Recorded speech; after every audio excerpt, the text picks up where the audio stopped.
सर्वांना नमस्ते. माझं नाव सिद्धार्थ धर्माधिकारी आणि आजच्या छोट्याशा सत्रामध्ये मी तुम्हाला चाणक्य मंडलचा फाउंडेशन कोर्स काय असतो याच्याबद्दलची तोंड ओळख करून द्यायला आलेलो आहे. सत्राचा पहिला थोडासा वेळ मी जे पॉवर पॉइंट प्रेझेंटेशन तयार केलेलं आहे की ज्याच्यामध्ये एकूण मिळून या कोर्समध्ये वर्षभरामध्ये काय होतं, कुठले कुठले विषय आणि कुठले कुठले मॉड्यूल्स शिकवले जातात हे आधी मी तुम्हाला सांगेन. ते चालू असताना मी कुठलेही प्रश्न घेणार नाहीये. तुमचे प्रश्न वेळोवेळी मनामध्ये जे पडतील ते चॅट बॉक्समध्ये टाकून ठेवलेले जरूर चालतील. माझं जे बोलायचंय ते बोलून झालं की मग तुम्हाला तुमचे जे काही प्रश्न असतील या सगळ्या प्रश्नांचं शक्य होईल तेवढं निरसन मी करीन. आणि सत्राच्या अखेरीस शेवटी तुम्हाला अजून कुठलेही नंतर पडणारे प्रश्न असतील तर माझा वैयक्तिक फोन नंबर सगळ्यांना मी देऊन ठेवीन, जेणेकरून तुम्हाला नंतर पण माझ्याशी संपर्क साधता येईल. आपण पहिले आता पॉवर पॉइंट प्रेझेंटेशन कडे वळूयात की थोडक्यामध्ये हा कोर्स काय असतो आणि त्याच्यामध्ये काय काय शिकवलं जातं हे समजून घेण्यासाठी. चाणक्य मंडल परिवारचा फाउंडेशन कोर्स. सरांचं या कोर्सचं वर्णन करण्यासाठीचं सर्वोत्तम वाक्य म्हणजे फाउंडेशन कोर्स हा आम्ही शिक्षणाला दिलेली देणगी आहे असं आम्ही याचं वर्णन करतो. हे का रे? तर एकूण मिळून शिक्षण म्हणजे काय, शिक्षणाचे उद्देश काय असतात आणि इथून पुढे जग जसं बदलत जाणार आहे त्याच्याच बरोबर शिक्षणाची व्याख्याच मुळामध्ये बदलत जाणार आहे. हे साधारण 25 वर्षापूर्वी धर्माधिकारी सरांनी म्हणजे माझ्या वडिलांनी त्यांच्या एकूण मिळून वाचनामधनं, आयुष्यामधल्या अनुभवामधनं, या देशाचा समाजाचा एक आधी कार्यकर्ता आणि त्याच्यानंतर कार्यकर्ता अधिकारी म्हणून काम करताना त्यांच्या अनुभवामधनं त्यांना जाणवलं जग बदलतंय आणि बदलणाऱ्या जगाला सामोरं जाण्यासाठी जर आपल्याला युवा पिढी तयार करायची असेल तर त्यांना त्याचे बदलणाऱ्या जगासाठी इक्विपमेंट पण दिलं पाहिजे सामोरं जाण्यासाठी. आणि त्याच्यामधून निघालेला हा फाउंडेशन कोर्स. ओके, या कोर्सचं महत्व आधी तुम्हाला समजावू इच्छितो. ते कसं रे? तुमच्यातल्या एकूण मिळून ज्यांना कोणाला अवांतर वाचनाची सवय असेल त्यांच्यासाठी हे एक फार आवडीचं पुस्तक बनेल. आता जगामध्ये अनेक वेळेला न्यूयॉर्क टाइम्सचं बेस्ट सेलर मानलं जाणारं पुस्तक. इस्रायली ऑथर आहे, जगाच्या इतिहासाचा अभ्यासक युवल नोआ हरारी. यांनी पुस्तक लिहिलेलं आहे 21 lessons for the 21st century. म्हणजे 21व्या शतकातल्या जगाच्या समोरच्या 21 सर्वात महत्वाच्या समस्या आणि अर्थात त्याच्यावरचं उत्तर. चॅप्टर नंबर 1 ते 18 हा लेखक याच्यामध्ये वेगवेगळ्या समस्यांबद्दल बोलतो. लोकशाहीला असलेला धोका, आर्टिफिशियल इंटेलिजन्स किंवा बायोटेक्नॉलॉजी मधनं जे बदल घडतायत त्याच्यामधनं जग कसं बदलणार आहे, त्याच्यामधनं येणारे थ्रेट्स, पर्यावरण क्लायमेट चेंजचा धोका, त्याला समाजाने कसं सामोरं गेलं पाहिजे, दहशतवादाचा धोका वगैरे वगैरे असे अनेक विषय आहेत. शेवटच्या 3 चॅप्टर्स मध्ये 21व्या शतकातल्या जगासमोरच्या 21 सर्वात महत्वाच्या समस्यांचं लेखक आपल्याला उत्तर देतो की या समस्यांना यशस्वीरित्या सामोरं जाऊन जर मानवजातीचं उत्थान व्हायचं असेल तर आपल्याला काय काय करावं लागतं. आणि त्याच्यातला चॅप्टर नंबर 19वा चॅप्टर हा माझ्यावर तरी सर्वात प्रभावशाली बनलेला आहे, कारण की त्या चॅप्टरचं हेडिंग आहे एज्युकेशन, शिक्षण. 21व्या शतकातली कुठलीही समस्या असू दे त्याच्या पायाशी, त्याच्या तळाशी, त्याच्या फाउंडेशनशी शेवटी येतं ते आपलं शिक्षण.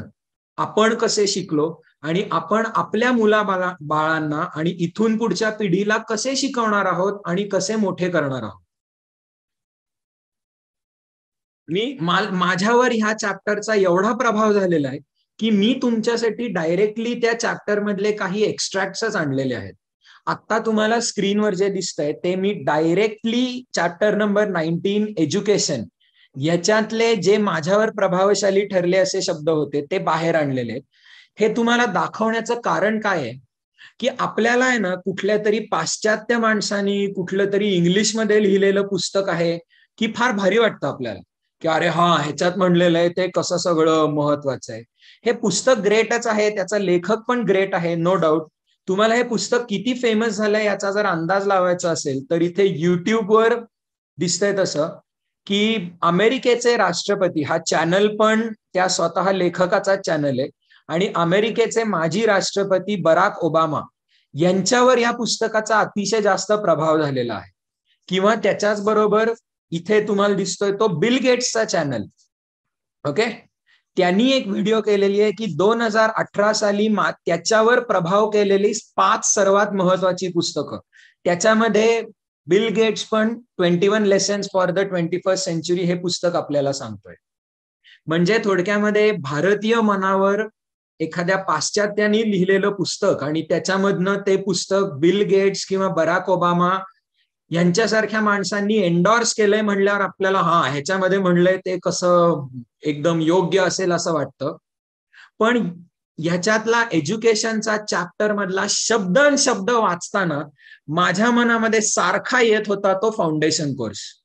वाक्याला सुचत होतं की अरे हे जे लिहिलेलं इकडे हे आपण आत्ता पण करतोय, हा म्हणजे आपला फाउंडेशन कोर्स आहे. ते कसं ते तुम्हाला दाखवायला इकडे मी थेट त्या चॅप्टर मधले सेंटेन्सेसच आणलेले आहेत. या चॅप्टरची सुरुवातच लेखक कशाने करतोय बघा, heading, much of what kids learn today will be irrelevant by 2050. आणि हे पुस्तक लिहिल्याच्या नंतर तर लेखक म्हणलेलं आहे की 2050 हे पण जरा मी फार पुढचं सांगतोय. आज शाळेमध्ये किंवा कॉलेजमध्ये आपले विद्यार्थी जे काही शिकतायत ते 2050 या वर्षापर्यंत ती माहिती कालबाह्य झालेली असणार आहे. कसं? At present too many schools focus on cramming information. विद्यार्थ्याच्या मनामध्ये जास्तीत जास्त माहिती कोंबण्याचा प्रयत्न करतात. In the past this made sense because information was scarce. Modern smartphones आणि इन्फॉर्मेशन टेक्नॉलॉजीचं युग येण्याच्या आधी माहितीचा एकमेव स्रोत म्हणजे पुस्तकं होती, आणि ती माहिती जपून ठेवण्याचा एकमेव साठा म्हणजे माणसाचा मेंदू होता. म्हणून तुम्ही शाळेमधनं आणि कॉलेजमधनं जसं शिकताय तसं तुमच्या मनामध्ये जास्तीत जास्त माहिती कोंबली पाहिजे, हे महत्वाचं होतं. In contrast, in the 21st century, we are flooded by enormous amounts of information. 21व्या शतकामध्ये माहितीचा काडीचीही टंचाई नाहीये. आपल्या हातामध्ये हा जो स्मार्टफोन असतो, या स्मार्टफोनमध्ये जगातली सर्वात मोठी लायब्ररी किंवा जगातला सर्वात जास्ती वाचन असलेल्या व्यक्तीपेक्षा जास्ती अख्खं ब्रह्मांड ज्ञानाचं भरलेलं आहे. पुढचं वाक्य, in such a world the last thing a teacher needs to give her pupils is more information. जग जसं बदलत आहे त्याच्यामध्ये शिक्षणाने शेवटची काय गोष्ट केली पाहिजे तर विद्यार्थ्याच्या मनामध्ये अजून माहिती कोंबणे. आपली सगळी शिक्षण व्यवस्था, शाळा कॉलेज जे करते, जे शिकवलं जातं जास्तीत, तुम्ही फॉर्म्युले पाठ करा, तुम्ही सिद्धांत पाठ करा, तुम्ही तारखा पाठ करा, तुम्ही जागांची नावं पाठ करा, ही सगळी माहिती मनामध्ये कोंबण्याचा प्रयत्न करतात. मग काय, besides information, most schools also focus too much on providing pupils with a predetermined set of skills.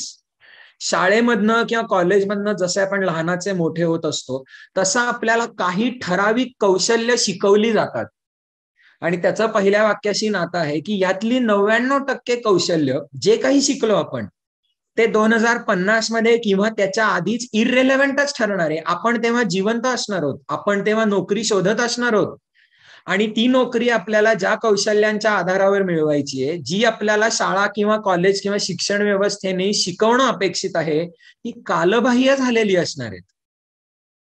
Eight since we have no idea how the world and the job market will look in 2050, we don't really know what particular skills people will need. म्हणजे 2050 मधलं जग काय आणि कसं असणार आहे हे आज आपल्याला माहीतच नाहीये. तर 2050 मध्ये लोकांना त्या बदललेल्या जगामध्ये यशस्वी होण्यासाठी कुठले गुण आणि कुठले कौशल्य लागतील हे आज आपल्याला माहित नाहीये तसं म्हणलं तर. म्हणून काय उत्तर काय ह्या सगळ्यावर? This is the problem statement. What is the solution? ते पुढच्या स्लाइडवर लेखक म्हणतो. So what should we be teaching? काय शिकवलं पाहिजे मग आपण विद्यार्थ्यांना आपल्या शिक्षण व्यवस्थेमध्ये? मेनी पेडॅगॉगिकल एक्सपर्ट्स म्हणजे शिक्षण तज्ज्ञ, ज्यांना शिकवायचं कसं आणि शिकायचं कसं ह्याच्यातले जे तज्ज्ञ आहेत. Many pedagogical experts argue that school should switch to teaching the 4 C's. 4 C's कुठले? क्रिटिकल थिंकिंग, लॉजिकली विचार करणे, एखादी सिच्युएशन समोर घेऊन त्याच्यातनं काय महत्वाचं आहे ते नाही ते बाजूला काढणे आणि बरोबर महत्वाच्या माहितीवर झिरो इन करून आयुष्यामध्ये निर्णय घेता येणे. Problem solving and decision making याला म्हणतात. अनालिटिकल थिंकिंग हा एक दुसरा शब्द आहे. क्रिटिकल थिंकिंग हा अजून एक दुसरा शब्द आहे. कम्युनिकेशन, संवाद कौशल्य, कोलॅबोरेशन किंवा टीमवर्क, एकमेकाबरोबर काम कसं करावं, आणि क्रिएटिव्हिटी, प्रतिभा विकसन. पुढच्या प्रेझेंटेशन्स मध्ये मित्र तुम्हाला दिसेलच की चाणक्य मंडलच्या फाउंडेशन कोर्स मधल्या लिटरली 4 महत्वाच्या मॉड्यूल्सची नावं जशीच्या तशी उचलून इकडे टाकलेली असावी असं वाटतं. चाणक्य मंडलचा फाउंडेशन कोर्स हा 1996 मध्ये धर्माधिकारी सरांनी सुरू केला. मी आता 8 वर्ष या कोर्सवर शिकवतोय आणि स्वानुभवानी तुम्हाला सांगू शकतो की या पुस्तकामध्ये दिलेला शब्द आणि शब्द चाणक्य मंडलच्या फाउंडेशन कोर्समध्ये येतो. पुढचं वाक्य, more broadly, the school should downplay technical skills and emphasise general purpose life skills. तुम्हाला गणित किती येतं, अल्जेब्रा, जॉमेट्री, ट्रिग्नॉमेट्री किती येतं ह्याला टेक्निकल स्किल्स म्हणतात. आणि मॅथमॅटिक्स मधले कुठले फॉर्म्युले तुम्हाला किती लक्षात आहेत, पायथागोरस थिअरम लक्षात आहे का, त्याचं प्रूफ लक्षात आहे का, आणि ते तुम्हाला टेक्स्टबुक मधनं घोकमपट्टी करून तुम्हाला एक्झाम पेपरमध्ये किती यशस्वीरित्या ओतता येतं ह्याच्यावर कमी महत्व दिलं पाहिजे आणि एकूण मिळून जीवनावश्यक कौशल्यांवर जास्ती भर दिला पाहिजे. आजकाल याला नाव पडलेलं आहे लाईफ स्किल्स. नुकतंच युनायटेड नेशन्सनी एक कमिशन नेमलं होतं की शिक्षणामध्ये काय बदल झाले पाहिजेत. त्यांनी पण ही शिफारस केलेली आहे की शिक्षणाची इथून पुढची दिशा ही लाईफ स्किल्स कडे असली पाहिजे. भारताने जे नुकतं नवीन न्यू एज्युकेशन पॉलिसी स्वीकारली त्याच्यामध्ये पण जीवनावश्यक कौशल्य लाईफ स्किल्स ह्याला महत्व आहे. भारताच्या युनिव्हर्सिटी ग्रांट्स कमिशन युजीसीनी नुकतीच एक कमिटी नेमली होती की कॉलेजेसना त्यांच्या करिक्युलम मध्ये लाईफ स्किल्सवरचा एखादा क्रेडिट कोर्स आणायचा असला तर त्याचा सिलेबस तयार करणे. अभिमानाने एक सांगतो की युजीसीनी ह्या कमिटीवर धर्माधिकारी सरांना बोलावलं होतं. कमिटीच्या शिफारसीमध्ये आमच्या सरांचं नाव आहे आणि आत्ता जे जगाला कळायला लागलेलं आहे ते मला अभिमानाने सांगायला आवडतं की धर्माधिकारी सर हे गेली 25 वर्ष सांगतायत आणि ह्या विचारांवर आधारित चाणक्य मंडलचा फाउंडेशन कोर्स आहे. पुढचे लेखक काय म्हणतो, the most important of all will be the ability to deal with change. जग बदलतंय आणि बदलाबरोबर कसं आपण पुढे सरकू शकतो. आपल्या आयुष्यामधल्या कुठलाही बदल, एस्पेशली 10वी नंतर शाळेचं आणि घराच्या कोशामधनं जगामध्ये प्रवेश करणाऱ्या कुठल्याही तरुण विद्यार्थ्याला हे वेगळ्यांनी सांगावं लागत नाही की आयुष्य जसं बदलतं, नवीन लोक आयुष्यामध्ये येतात, तसं ऑल चेंज इज स्ट्रेसफुल. आयुष्यामध्ये कुठल्याही प्रकारचा बदल हा स्ट्रेस निर्माण करतो. वय वर्ष 16 ते 21 मध्ये लेखक पण ह्याच चॅप्टर मध्ये म्हणतोय 16 ते 21 आपण तरुण असताना बदल हा काय फार जड गोष्ट नसते, पण जसे जसे मोठे होत जातो तसं तसं आपलं व्यक्तिमत्व एका साच्यामध्ये टाकलेल्या सॉलिडिफाय झालेल्या मेटल सारखं तयार होत जातं आणि मग त्याच्यानंतर बदलणं अवघड होतं. पण इथून पुढच्या जगामध्ये यशस्वी होण्यासाठी अखंड बदलणाऱ्या जगाबरोबर आपल्याला पण बदलत जावं लागतं. दुसरं, टू लर्न न्यू थिंग्स, नवीन गोष्टी सारख्या शिकत राहणे. चाणक्य मंडलच्या सुरुवातीला, प्रत्येक वर्षाच्या सुरुवातीला सर ही संस्था काय आहे, हा कोर्स काय आहे आणि या संस्थेच्या मागचे काय विचार आहेत हे समजावणारी एक व्याख्यानमाला घेतात. त्याला आम्ही अधिष्ठान मालिका म्हणतो. 6 सत्रांची ही मालिका होते आणि त्याच्या अखेरीस चाणक्य मंडलच्या वर्षामधले जे 2 सर्वात महत्वाचे दिवस मानले जातात, त्यातला पहिला अधिष्ठान दिवस आणि दुसरा येतो तो संकल्प दिवस. हा अधिष्ठान मालिकेच्या नंतर होतो. पण अधिष्ठान मालिकेमध्ये सर कुठले 6 महत्वाचे विषय बोलतात. हे 6 विषय कुठले आहेत? या 6 विषयांना सरांनी 2 प्रकारच्या त्रिसूत्रींमध्ये वाटलेलं आहे. 3 सूत्र, त्रिसूत्री. पहिल्या 2 त्रिसूत्रींना सर म्हणतात ही आहे विचाराची त्रिसूत्री, आयुष्यामध्ये स्वतःचा मार्ग निवडण्याची त्रिसूत्री. आणि दुसरी त्रिसूत्री आहे क्रमांक 4, 5 आणि 6 ची, ती म्हणजे कृतीची त्रिसूत्री. विचारांची त्रिसूत्री काय? सर आम्हाला सांगतात, अरे तू स्वतःला ओळख, स्वची ओळख. स्वतःला ओळखून आयुष्यातलं तुझं क्षेत्र निवड आणि निवडलेल्या क्षेत्रामध्ये उत्तम आणि प्रतिभावंत हो. ही विचारांची त्रिसूत्री. आणि एकदा आयुष्यातलं क्षेत्र निवडलंस आणि त्या निवडलेल्या क्षेत्राच्या मार्गावरनं चालायला लागलास की त्या क्षेत्रामध्ये उत्तम आणि प्रतिभावंत होण्यासाठी तुला काय करावं लागणार आहे? तर ती कृतीची त्रिसूत्री म्हणजे काय? पहिलं येतं योग आणि प्राणायाम. फाउंडेशन कोर्समध्ये आमचा आर्ट ऑफ लिव्हिंग बरोबर आमचा टायअप असतो आणि फाउंडेशन कोर्सच्या सगळ्या विद्यार्थ्यांना वर्षातनं एकदा तरी आर्ट ऑफ लिव्हिंगचा बेसिक S+ कोर्स करावा लागतो. सर प्राणायामाचे वेगळे वेगळे प्रकार त्यांच्या लेक्चर्स मध्ये घेतच असतात. योग आणि प्राणायाम. दुसरं कार्य संस्कृती, वर्क एथिक. आणि ह्या स्लाइडसाठी महत्वाचं तिसरं सर्वात म्हणजे स्वाध्याय. स्वाध्यायाचं सर व्याख्या करतात की स्वतः केलेला अभ्यास, स्वतःचा केलेला अभ्यास. आणि तेच लेखक इकडे म्हणतोय सर्वात महत्वाचं इथून पुढच्या जगामध्ये काय असणार आहे? तर टू लर्न न्यू थिंग्स, नवीन गोष्टी सतत शिकत राहणे. To be a life long learner, आयुष्यभर नवीन गोष्टी शिकत राहणे. To preserve your mental balance in unfamiliar situations, मानसिक समानता ठेवणे. चाणक्याच्या फाउंडेशन कोर्समध्ये इमोशनल इंटेलिजन्स, योग आणि प्राणायाम हे अँझायटी किंवा डिप्रेशन किंवा स्ट्रेस अशा भावनांशी सामोरं जायला कसं मदत करतात, स्वतःची मेंटल स्ट्रेंथ कशी वाढवायची, हे सगळे विषय चाणक्याच्या फाउंडेशन कोर्समध्ये येतात. आणि शेवटचं म्हणजे काय? In order to keep up with the world of 2050 you will need to not merely to invent new ideas and products. हे वाक्य पण महत्वाचं आहे काय? इथून पुढे बदलणाऱ्या जगामध्ये एकही क्षेत्र असं नाही आणि एकही नोकरी अशी नाही की जिथे तुम्हाला जॉब सिक्युरिटी मिळते.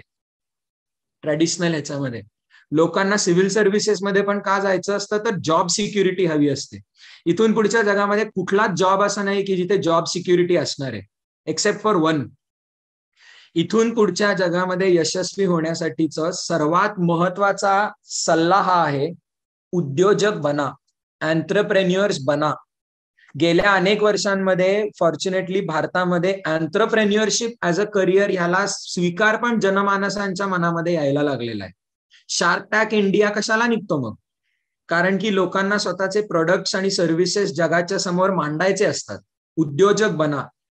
फाउंडेशन कोर्समध्ये एंटरप्रेन्युअरशिप डेव्हलपमेंट आणि फायनान्शियल लिटरेसी असे 2 विषय असतात. पैसा कसा हाताळायचा, इन्व्हेस्टमेंट कसे करायचे. ओके. लोभ आणि भीती या 2 भावनांना, स्वतःकडे असलेल्या पैशांना कसं सामोरं जायचं. आणि एंटरप्रेन्युअरशिप, नवीन उद्योग कसे निर्माण करायचे, संस्था कशी बांधायची, संस्था कशी मोठी करायची, नवीन प्रोडक्ट डेव्हलप करण्यासाठी ज्या आयडियाज आणि क्रिएटिव्हिटी लागते त्या कुठून आणि कशा आणायच्या. क्रिएटिव्हिटी डेव्हलपमेंट हे एका मॉड्यूलचंच नाव आहे. आणि शेवटचं सर्वात महत्वाचं, above all you will need to reinvent yourself again and again. स्वतःला नवीन स्वरूपामध्ये सारखं सारखं शोधत राहावं लागणार आहे. आणि म्हणूनच ह्याच्यासाठी सर्वात महत्वाची गोष्ट काय आहे, तर हा चॅप्टर संपतो कशाने, एंड समरी, की ह्या सगळ्या सिच्युएशन मध्ये लेखक म्हणतो की मी विद्यार्थ्यांना काय सल्ला देईन? लेखक म्हणतो नो दायसेल्फ, नो युअरसेल्फ, अरे तू स्वतःला ओळख. आणि हे चाणक्य मंडलच्या फाउंडेशन कोर्स मधलं पहिलं मॉड्यूल आहे. कोर्स सुरू झाला की पहिलं मॉड्यूल म्हणजे तू स्वतःला ओळख. तर चित्र पण किती छान आहे बघा, पुस्तक आणि स्वतःलाच वाचतोय तो. या मॉड्यूलमध्ये मग नुसतं काहीतरी वैचारिक पातळीवर अरे तू स्वतःला ओळख असं आम्ही करत नाही. आम्हाला फार प्राचीन भारतीय विचारवंतामध्ये तत्वमसी किंवा तुम्हाला ग्रीक फिलॉसॉफी आवडत असेल तर त्याचे ऑरेकल्स ऑफ डेल्फी यांनी दिलेला ऍडवाइस आहे, नो दाय सेल्फ, अरे तू स्वतःला ओळख. हे नुसते प्राचीन फिलॉसॉफी बडवून आपल्याला जात नाही, तर त्याला आधुनिक शास्त्र तंत्रज्ञानाची जोड द्यावी लागते, सायकोलॉजीची जोड द्यावी लागते. त्यामुळे ह्या मॉड्यूलमध्ये विषय येतात सेल्फ अनालिसिस, स्वॉट analysis, strength, weakness, opportunity and threat. आणि एकूण मिळून आपल्या दैनंदिन जीवनामध्ये चांगल्या सवयी कशा लावायच्या स्वतःला, याची पण स्वतःच्या ओळखशी फार जवळनं नातं आहे काय. इथे समोर दुसरं तुम्हाला दिलेलं आहे ते चाणक्य मंडलच्या फाउंडेशन कोर्समध्ये एक व्यक्तिमत्व चाचणीचा पण समावेश आहे. चाणक्य मंडलचे विश्वस्त आणि सरांचे शिष्य डॉक्टर भूषण केळकर IIT पवई मधनं ग्रॅज्युएशन केलं, त्याच्यानंतर आर्टिफिशियल इंटेलिजन्स मध्ये त्यांची PhD आहे आणि साधारण 15 वर्षांसाठी IBM मध्ये सिनियर एक्झिक्युटिव्ह म्हणून काम केलं. पण ते सगळं सोडून देऊन भारतामध्ये परत आले. ते शिक्षण क्षेत्रामध्ये काम करायचं या निश्चयाने परत आले आणि त्यांनी आधुनिक आर्टिफिशियल इंटेलिजन्स आणि सायकोलॉजी याचा मेळ घालून एक सायकोमेट्रिक टेस्ट तयार केलेली आहे. त्याला म्हणतात गेस्टाल्ट टेस्ट. ती अनेक स्वरूपांची टेस्ट आहे, स्किल्स गेस्टाल्ट, करिअर गेस्टाल्ट, समोर चित्र टाकलंय ते म्हणजे UPSC गेस्टाल्ट. पण तुमचं व्यक्तिमत्व, तुमच्या आवडीनिवडी, तुमच्या सवयी या सगळ्यांचा आधुनिक टेक्नॉलॉजी, सायकोलॉजीचा ची मदत घेऊन तुम्हाला जीवनामध्ये स्वतःचं क्षेत्र निवडता येण्यासाठीची ही टेस्ट आहे, गेस्टाल्ट टेस्ट. आणि ह्या सगळ्याच्या शेवटचा हेतू काय आहे रे? तर लेखक ज्याला स्वची ओळख म्हणतो त्याला सरांनी एक नाव दिलेलं आहे. इथे उजवीकडे तुम्हाला सरांनी जो आम्हाला दिलेला फॉर्म्युला आहे तो कदाचित दिसत असेल. हे सगळं कशासाठी करायचं, हा फाउंडेशन कोर्सचा सगळा खटाटोप कशासाठी चाललेला आहे? तर सर म्हणतात की स्पर्धा परीक्षांद्वारा प्रशासनासहित जीवनाच्या सर्व क्षेत्रांमध्ये जीनियस निर्माण करायचे आहेत आपल्याला. हे सरांनी आम्हाला दिलेलं स्वप्न आहे. आम्ही ह्या कोर्सच्या द्वारे हा घेतलेला ध्यास आहे. आणि जीनियसची सर व्याख्या काय करतात? तर हा formula, genius is equal to excellence into creativity ब्रॅकेटमध्ये रेज टू n. याचा अर्थ काय? एक्सिलन्स म्हणजे स्वतःला ओळखून तू जीवनामध्ये जे क्षेत्र निवडतोयस त्याच्यामध्ये जे अस्तित्वामध्ये असलेलं सगळं ज्ञान आहे ते सगळं तुला मिळवता आलं पाहिजे. That is excellence. पण नुसतं तेवढ्यावर थांबायचं नाही. तर अस्तित्वात असलेल्या ज्ञानाच्या साठ्यामध्ये तू स्वतःच्या प्रतिभेने काहीतरी वाढ देऊ शकतोस का? आईन्स्टाईन हा जीनियस काय? कारण की त्याच्या काळापर्यंत फिजिक्सची जी काही प्रगती झालेली होती त्याच्यातली एकही गोष्ट अशी नव्हती की जी आईन्स्टाईनला माहीत नव्हती. पण म्हणून आईन्स्टाईन एक असामान्य शास्त्रज्ञ बनून राहिला असता तर फक्त एक्सिलंट झाला असता. पण आईन्स्टाईन इज अ जीनियस कारण की त्यांनी अस्तित्वात असलेलं ज्ञानावर तर पांडित्य मिळवलंच, पण त्याच्यावर स्वतःची काहीतरी भर घातली. आईन्स्टाईननी स्वतःच्या क्रिएटिव्हिटी मधनं जेव्हा थिअरी ऑफ रिलेटिव्हिटी मांडली म्हणून आईन्स्टाईन जीनियस बनतो. आणि रेज टू n म्हणजे काय की हे एकदा करून थांबायचं नाहीये. आयुष्यभर चक्रामध्ये वर सरकणाऱ्या स्पायरल वर्तुळामध्ये हे अखंड करत राहायचंय. आणि त्याची सुरुवात होते ते म्हणजे चाणक्याच्या फाउंडेशन कोर्सच्या सुरुवातीचं पहिलं मॉड्यूल म्हणजे नो युअर सेल्फ, अरे तू स्वतःला ओळख. त्याच्यानंतर पुढचं येतं स्वाध्याय कौशल्य. अधिष्ठान मालिकेमध्ये माझ्या बोलण्यामध्ये आलं ते म्हणजे स्वाध्याय कौशल्य, स्टडी स्किल्स. शाळेनी कॉलेजनी आतापर्यंत आपल्याला शिकवलेलं आहे की तू समोर येऊन बस आणि तो शिक्षक समोर येऊन जी काही विषयाची पोपटपंची करेल ती तू खरवडून घे आणि ती घरी जाऊन घोकमपट्टी कर आणि परीक्षेमध्ये ओक फक्त की तुला मार्क चांगले मिळतील, गोल्ड मेडलिस्ट, प्लेसमेंट, चांगलं पॅकेज मिळेल. आत्ताच आपण पाहिलं की हे आता चालणार नाही. आयुष्यभर एकदा कॉलेज संपलं की जर तुमचं शिक्षण थांबत असेल तर आयुष्य तुम्हाला कधी बाजूला फेकून पुढे जाईल हे तुमचं तुम्हाला कळणार नाही. त्यामुळे आयुष्यभर नवीन विषय शिकत राहता येण्याचं कौशल्य, आणि त्याच्यामध्ये काय काय येतं. नुसतं शिकायचंय म्हणून पुस्तक उचलून वाचून चालत नाही. तर एज्युकेशनल सायकोलॉजीच्या आधारावर तुम्ही अभ्यासाचं नियोजन कसं करता, प्लॅनिंग, रायटिंग स्किल्स इथून पुढे सगळीकडेच महत्वाचे असणार आहे. चांगलं लिहायचं कसं, समोर एखादा व्यक्ती बोलतोय त्याच्या नोट्स कशा काढायच्या, आणि तुम्ही वाचत असलेलं पुस्तक पण कसं, त्याच्या नोट्स कशा काढायच्या, माइंड मॅप्स कसे करायचे, रिव्हिजन्स कसे करायचे. सर्वात महत्वाचं टीचिंग स्किल्स. तुम्हाला शिक्षक जरी व्हायचं नसेल तरी स्वतः एखादा विषय जर नव्याने शिकून घ्यायचा असेल तर तो दुसऱ्याला शिकवावा लागतो. शिकण्याबद्दल एक फार छान वाक्य बोललं जातं, when one teaches two learn. जेव्हा एक व्यक्ती शिकवतो तेव्हा दोन जण शिकत असतात. त्यामुळे चांगला शिक्षक होणे म्हणजे काय, आणि एखादा विषय दुसऱ्याला यशस्वीरित्या कसा शिकवून सांगायचा. आधुनिक शास्त्र तंत्रज्ञान आणि इंटरनेटच्या सहाय्याने आजकाल तर आपल्याला शाळा कॉलेजेसवर अवलंबून राहण्याची पण गरज नाहीये नवीन गोष्टी शिकण्यासाठी. सगळं एज्युकेशन आजकाल ऑनलाईन गेलेलं आहे. त्यामुळे विविध प्रकारचे ऑनलाईन कोर्सेस, ज्याला शॉर्ट फॉर्म समोर दिलेला आहे मूक्स, MOOCS, ज्याचा फुल फॉर्म होतो मॅसिव्हली ओपन ऑनलाईन कोर्सेस. इंटरनेटच्या क्रांतीमुळे आणि आपल्या हातात उपलब्ध असलेल्या स्मार्टफोनमुळे आपल्याला फुटकळ किमतीला अमेरिकेमध्ये बसलेले हार्वर्ड आणि MIT सकटचे बेस्ट टीचर्स आज आपल्याला उपलब्ध असतात, जर या रिसोर्सचा आपल्याला स्त्रोताचा वापर करून घेता आला तर. म्हणून मूक्स.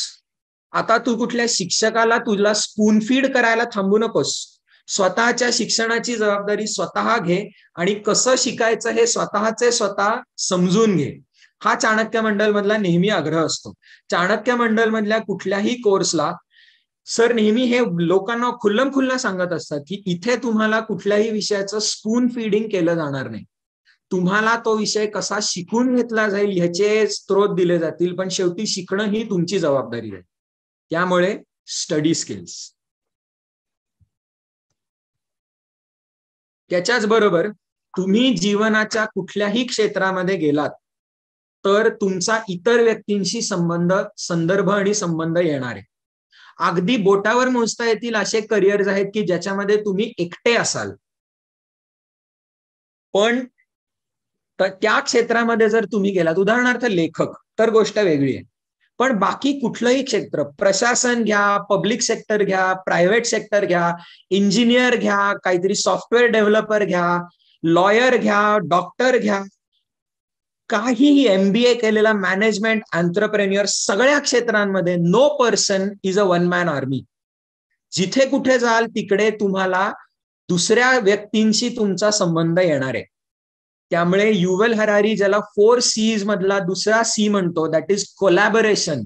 दुसऱ्या व्यक्तींबरोबर जमवून कसं घेणे, संवाद कौशल्य, दुसऱ्या व्यक्तींचा विश्वास, ट्रस्ट मिळवायचा कसा आणि तो टिकवायचा कसा, हे सगळं ह्याच्यामध्ये येतं. बॉडी लँग्वेज, कम्युनिकेशन बद्दल म्हणलं जातं, तुम्ही समोरच्या बरोबर संवाद साधताना only 20% of your message is through your words, the rest 80% is through your expressions and body language.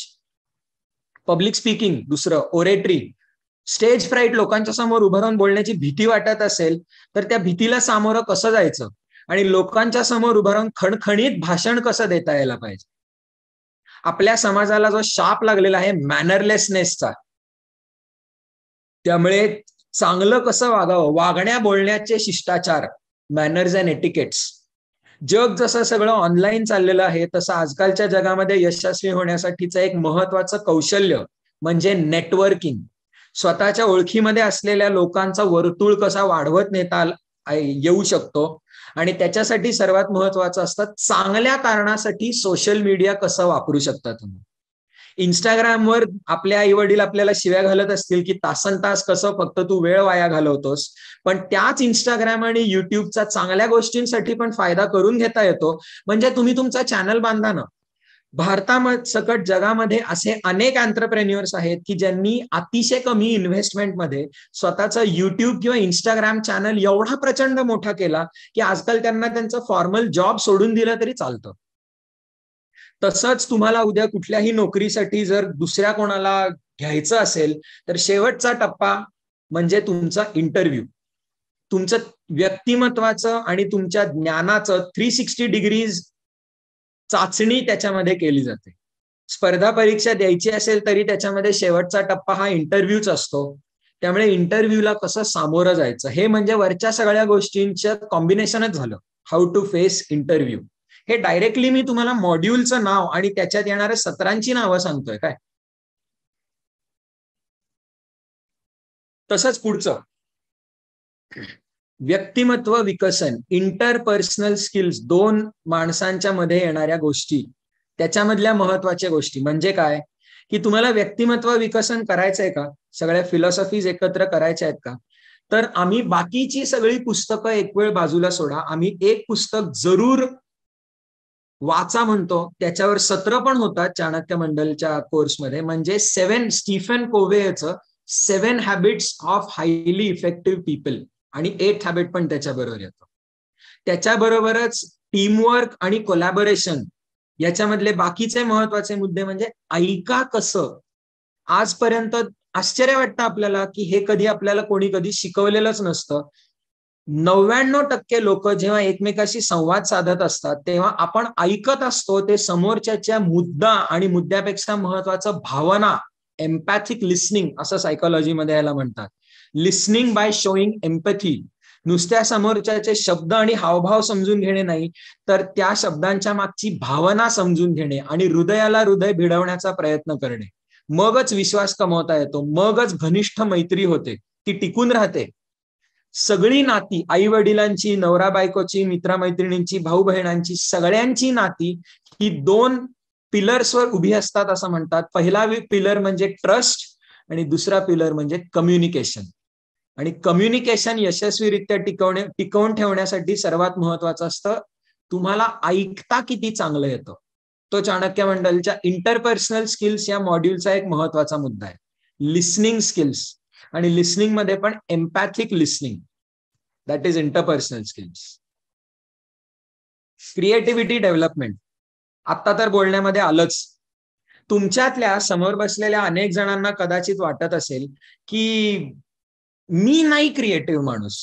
म्हणजे काय की आपण एखादा कोणीतरी आर्टिस्ट असला, चित्र काढतो, कला किंवा ऍक्टर जो असेल किंवा लेखक जो असेल, कविता तयार करणारा असेल, आपण कदाचित ह्या व्यक्तीला म्हणू शकतो की हा एक क्रिएटिव्ह माणूस आहे. मी त्यातला नाही, मी इंजिनियर आहे, मी सॉफ्टवेअर डेव्हलपर आहे आणि त्याच्यातले 4 गोष्टी मला त्या तशाच्या तशा करता येतात, माझा ठोकळेबाज विचार आहे. ही भुंकस, हा खोटा विचार आम्ही दूर करतो. कुठल्याही क्षेत्रामध्ये तुम्ही असाल तरी नवीन आयडियाज डेव्हलप करण्याचं शास्त्र असतंय. त्याला व्हाय, व्हॉट, हाऊ असं एक टेक्निक म्हणतात. 3 सर्कल्सचं टेक्निक असतं. तुम्हाला जे करायचंय ते प्रॉब्लेम जो सॉल्व्ह करायचा आहे तो का करायचा आहे तुम्हाला, why, start with the why. त्याच्यानंतर व्हॉट, हाऊ, त्याच्यानंतर how are you going to do that, आणि तिसरं वर्तुळ येतं म्हणजे what are you going to do. International business schools आणि एंटरप्रेन्युअरशिपच्या कोर्सेसमध्ये जे मॉड्यूल शिकवलं जातं दॅट इज क्रिएटिव्हिटी. नुसते कलाकार क्रिएटिव्ह नसतात, तर आपल्या जीवनातल्या कुठल्याही क्षेत्रामध्ये प्रत्येक व्यक्ती क्रिएटिव्ह असतो. फक्त आपण आपल्याला सुचणाऱ्या कल्पना दाबायच्या नसतात, त्यांना खेळू द्यायचं असतं. अनेक वेळेला आपलं घर, आपला समाज, जो समाजाने आखून दिलेली चौकट आहे त्याच्यामध्ये बसणारा मुलगा किंवा मुलगी नसतं, त्याला मारून मुटकून त्याची क्रिएटिव्हिटी आणि प्रतिभा किल करून त्याच्यामध्ये बसवण्याचा प्रयत्न करतो. असं सगळं असताना आपल्या आतली जी प्रकृतीने म्हणा किंवा देवानी दिलेली प्रतिभेची ज्योत आहे ती नुसती विजू नाही द्यायची, तर त्याची मशालीमध्ये रूपांतर कसं करायचं याच्या मागची सायकोलॉजी हे आमच्या या मॉड्यूलमध्ये येतं, क्रिएटिव्हिटी डेव्हलपमेंट. ओके. तुम्हाला उद्या कुठलीही नोकरी मिळाली तर तुम्हाला जी एंट्री लेव्हल पोझिशन आहे ती तुम्हाला तुमच्या क्षेत्रामधलं पांडित्य मिळवली तर मिळेल. तुम्हाला कॉलेजमध्ये गोल्ड मेडल मिळालं आणि कॉलेजच्या प्लेसमेंट सेलमधनं तुम्ही कुठल्या तरी मल्टीनॅशनल कंपनीसाठी अर्ज केलात, तर तुमचा अकॅडमिक परफॉर्मन्स आणि तुमचा जनरल इंटेलिजन्स, तुमचे सॉफ्ट स्किल्स वगैरे पाहून तुम्हाला कदाचित घेतलं पण जाईल. पण तुम्हाला जर ज्युनियर लेवल एंट्री पोझिशन्सच्या नंतर सिनियर लेवल पोझिशन्सवर प्रमोशन मिळवायचं असेल तर you have to become a very good manager. तुम्ही बीबीए एमबीए ची डिग्री केलेली असली तर तुम्हाला मॅनेजमेंट तुमच्या कॉलेजमध्ये शिकायला मिळालेलं असेल, पण चाणक्य मंडलमध्ये शिकवली जाणारी सर्वात महत्वाची गोष्ट आहे व्यवस्थापन कौशल्य, मॅनेजमेंट. हे तुमची एमबीए ची डिग्री आहे का नाही याच्या निरपेक्ष जीवनाच्या कुठल्याही क्षेत्रामध्ये तुम्हाला महत्वाचं ठरतं. त्यामुळे ऍस्पेक्ट्स ऑफ मॅनेजमेंट, मॅनेजमेंटचे वेगळे वेगळे घटक, एखादं मोठं काम घेणे, त्याला छोट्या छोट्या तुकड्यांमध्ये पाडणे, ते लोकांमध्ये वाटून देणे म्हणजे डेलिगेशन, त्यांच्यातलं आपापसातलं कंट्रोल आणि कोऑर्डिनेशन जोडून आणणे. प्रत्येक व्यक्तीचं काम प्रत्येक दुसऱ्या व्यक्तीच्या कामाशी निगडीत असतं, त्यांचं आपापसात कोऑर्डिनेशन जुळलं नाही तर राडे होतात. या सगळ्यांच्या वर कोणीतरी नियंत्रण ठेवणारा मॅनेजर असावा लागतो, दॅट इज कंट्रोल. त्याच्यानंतर कम्युनिकेशन, तुम्ही ऑर्डर्स कशा देता, डेलिगेशन, आणि रिपोर्टिंग कसं घेता, रिपोर्टिंग कसं करायचं असतं, हे ऍस्पेक्ट्स ऑफ मॅनेजमेंटमध्ये येतं. दुनियेतले बाकीचे सगळे रिसोर्सेस आपल्याला वाढवता येतात, पैसा वाढवता येतो, पण एकच रिसोर्स फायनाईट आहे जो कधी वाढवता येत नाही, तो म्हणजे दिवसातले 24 तास, वेळ. त्या दिवसातल्या 24 तासांचा बेस्ट पॉसिबल वापर कसा करायचा हे टाइम मॅनेजमेंटमध्ये येतं. लोकांना एकत्र कसं करायचं, टीम वर्क. त्याच्यानंतर पीएचडीएम म्हणजे problem solving decision making. Rational पद्धतीने आयुष्यातल्या सिच्युएशन्सला कसं सामोरं जायचं, म्हणजे ह्याच्यामध्ये there is something called as the 6 step rational decision making model, हे आम्ही शिकवतो. पण मग त्याच्यानंतर बाजूला येतं ते म्हणजे वेगवेगळ्या प्रकारचे डिसिजन ट्रॅप्स, प्रोक्रॅस्टिनेशनला कसं सामोरं जायचं, आळस, वेगवेगळ्या प्रकारचे कॉग्निटिव्ह बायसेस आणि युरिस्टिक्स. डॅनियल कानेमाननी ज्याला म्हणलेलं आहे सिस्टीम 1 आणि सिस्टीम 2 मधला फरक. त्यामुळे आयुष्यामध्ये इंटेलिजंट आणि विचारपूर्वक निर्णय कसे घ्यायचे, वेगवेगळ्या आयुष्यातल्या प्रॉब्लेम्सना, समस्यांना सामोरं कसं जायचं आणि निर्णय कसे घ्यायचे, हे पीएचडीएम मध्ये येतं. तुमच्यातल्या कोणालाही कुठल्या तरी असामान्य नेत्याचं भाषण ऐकताना, शिवाजी महाराजांचा विचार करताना किंवा डॉक्टर बाबासाहेब आंबेडकरांची भाषणं ऐकताना, राजकारणाचं बोलायचं झालं तर पंडित नेहरूंची भाषणं ऐकताना, कोणाला नरेंद्र मोदींजींची भाषणं ऐकताना भारावून जायला येत असेल, अरे काय आकर्षक, मॅग्नेटिक इंग्लिशमध्ये व्यक्तिमत्व आहे. नॅचरल बॉर्न लीडर हे नेतृत्व कौशल्यामधली एक दंतकथा आहे, मिथ, की जणू काही लोकांच्या मध्येच प्रकृतीने म्हणा, देवानी म्हणा किंवा लहानपणामध्ये जसं मोठं केलं तसं नेतृत्व गुण हे काही ठराविक जणांमध्येच असतात. आणि माझ्यामध्ये कदाचित थोड्याशा न्यूनगंडामुळे किंवा स्वाभिमान कमी पडतो, कॉन्फिडन्स कमी पडतो, त्यामुळे मी नाही त्यातला, मी आयुष्यात कधी लीडर होऊ शकतच नाही, यांनी येणारा न्यूनगंड. आणि आयुष्यामध्ये सेकंड रेट पोझिशन स्वीकारून समाधान मानणे हे आम्हाला मान्य नाही. लीडरशिपचा सगळा मॅनेजमेंटचा अभ्यास पण हे सांगून देतो की every person is born as a leader. तुमच्यातला नेता शोधावा लागतो, तुमच्यातलं नेतृत्व गुण हे कुठल्या क्षेत्रामध्ये उफाळून येतं ते शोधावं लागतं. Every person is a leader. त्यामुळे लीडरशिप डेव्हलपमेंट हे या कोर्सचा एक महत्वाचा भाग आहे. ओके, हे पण ऑलरेडी सांगून झालेलं आहे.